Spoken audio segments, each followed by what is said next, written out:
Magandang hapon, ito po ang ating weather update ngayong Lunes, August 25, 2025. Kasalukuyan na may minomonitor tayo na low pressure area at ito ay nasa 130 kilometers east-northeast ng Borongan City, Eastern Samar. Meron tayong dalawang senaryo patungkol dito sa low pressure area na ating minomonitor.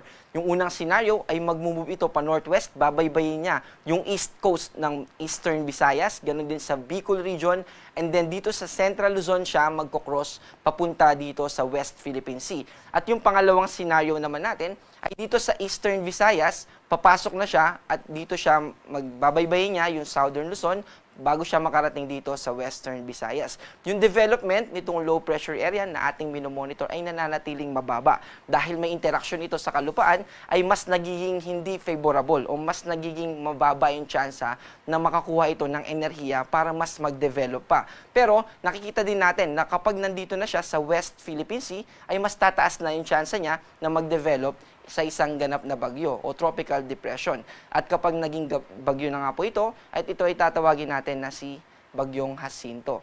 Samantala, dahil din sa low pressure area na ito, ay malaking bahagi ng ating bansa yung magiging maulap at may mataas na tsansa ng mga pagulan. Kasama dyan, yung Visayas, Bicol region, malaking bahagi ng Luzon, except lang dito sa Ilocos region. So, ibig po sabihin, ay yung dadalhin nito na mga pag-ulan sa atin ay nakapaloob. Ibig sabihin, ay mataas pa rin tsansa ng pag-ulan natin. At dahil dyan ay may nakataas tayo na weather advisory na ipapakita natin sa susunod na slide. Samantala, yung southwest monsoon o yung habagat ay nakaka-apekto pa rin sa ating bansa at nakafocus yan dito sa western part ng Visayas at ganun din naman sa western part ng Mindanao kasama yung Zamboanga Peninsula, Bangsamoro Autonomous Region of Muslim Mindanao at sa Soc-Sargen. Kaya mataas din yung tsansa ng pag-ulan natin doon sa mga nabanggit na lugar. At tulad po ng binanggit natin kanina, meron tayong nakataas na weather advisory dahil sa pinagsamang impluensya ng low pressure area at ganoon din naman yung southwest monsoon.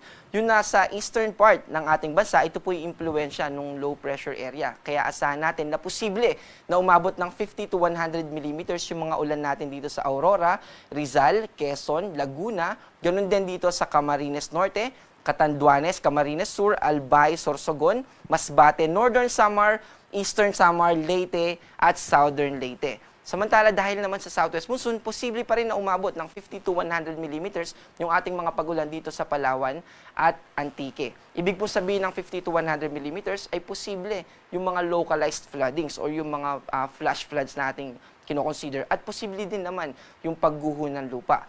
At para naman bukas ng hapon hanggang sa Wednesday afternoon, August 27, magpapatuloy pa rin yung epekto nitong low pressure area. Kaya yung mga naka-highlight na yellow, yan po yung mga probinsya na makakaranas pa rin ng 50 to 100 millimeters. At pwede rin makaranas ng 50 to 100 millimeters dahil magpapatuloy yung impluensya ng habagat. Kaya dito rin sa Occidental Mindoro, Palawan, Antique at Negros Occidental, ay ganoon din naman yung magiging ating sitwasyon. Itong weather advisory po natin ay accumulated rainfall. Ibig sabihin, for the next 24 hours, from 5 p.m. ng bukas, ng 5 p.m. hanggang 5 p.m. ng Wednesday. Yung lahat ng magiging pagulan na yun yung inaasahan natin na 50 to 100 millimeters.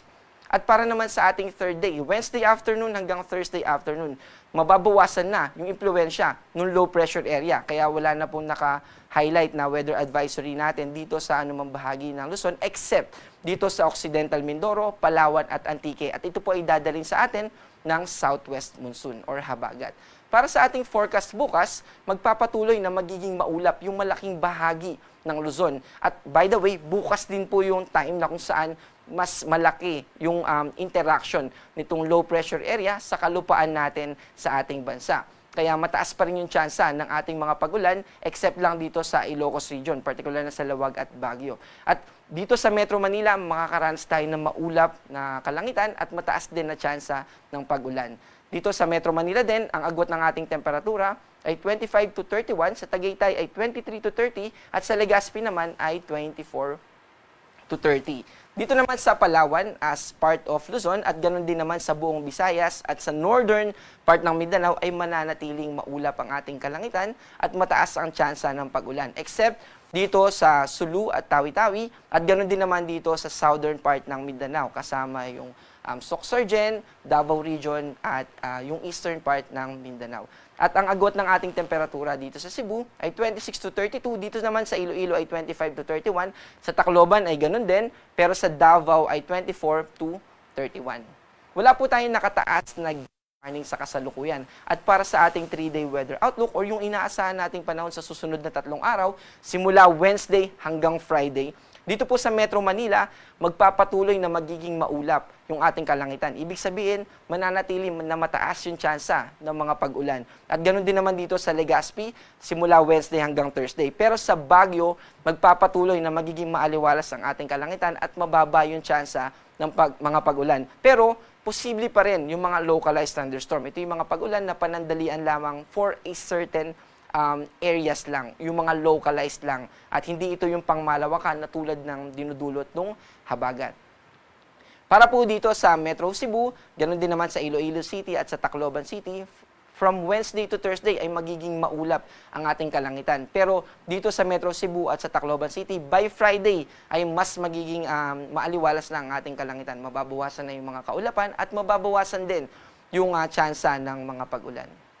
Dito naman sa Metro Davao, ganoon din sa Cagayan de Oro City at Zamboanga City. Overall, sa Mindanao, mas mababawasan din yung mga pag-ulan natin. Mas magiging maaliwalas yung ating panahon at yung magpapaulan lang or yung posible lang na maranasan natin ng mga pag-ulan ay dadalhin sa atin ng mga thunderstorms. Gusto rin natin na i-mention na yung minomonitor natin na low pressure area sa kasalukuyan ay mataas yung uncertainty. Ibig sabihin ay pwede pa na magbago yung characteristic nitong low pressure area na minomonitor natin. At dito po papasok yung kahalagahan na dapat ay stay na informed tayo at maging updated tayo sa mga susunod pa na ilalabas na updates ng Pag-asa. Ganon din naman dun sa mga thunderstorm advisory at heavy rainfall warnings na ilalabas ng Pag-asa sa pamamagitan ng ating regional Pag-asa offices.